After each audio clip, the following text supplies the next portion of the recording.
တွေကပြောကြတယ်ဝေးကွာခြင်းဆိုတာတနေ့ပြန်ဆောင်ဖို့အတွက်အစာပြိုးခြင်းနဲ့ဒါပေမဲ့လေ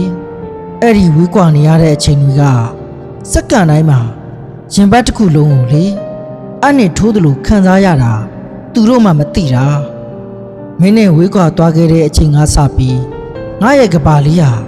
အရင်လိုတက်ဝင်လှုပ်ရှားမနေတော့ဘူးနေ့ရက်တိုင်းကိုဖြတ်တန်းနေတဲ့ဆိုယုံလေးပါပဲငါရဲ့စိတ်အာရုံတွေကမင်းရှိရာစီမှာပဲအမြဲရောက်နေခဲ့တာပါအမားတို့ရှိခဲ့ရင်လေအားလုံးကိုလေပြင်ဆင်ဖို့အသင့်ပါပဲငါရင်ထဲမှာတောင်းပန်စကားတွေနဲ့မင်းကိုပြောပြခြင်းနဲ့လွမ်းရက်တည်အကြောင်းပုံမြင်တစ်ပုတ်လိုအများကြီးဆူဆောင်းထားမိတယ်ဒါကြောင့်ငါနေတိုင်းတိတ်တဆိတ်ဆူတောင်းနေမိတယ်ငါတို့နှစ်ယောက်ကြားမှာရေစက်တွေကြံနေသေးရင်ကံတရားကငါတို့ကိုလေလမ်းခွဲတစ်ခုမှနေအစုံမတတ်စီပဲတနေ့ကြာရင်ပြန်ဆောင်ခွင့်ပေးပါအောင်လို့ပေါ့တကယ်လို့ကံမကုံလို့မင်းနဲ့ငါပြန်ဆောင်ခွင့်ရအောင်မယ်ဆိုရင်အဲ့ဒီအချိန်ကြာရင်တော့မင်းရဲ့လက်ကိုလေအရင်ကထပ်ပို့ပြီး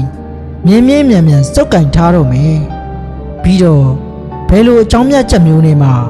မင်းနာကနေငါဘယ်တော့မှထပ်ပြီးထွက်မသွားတော့ဘူး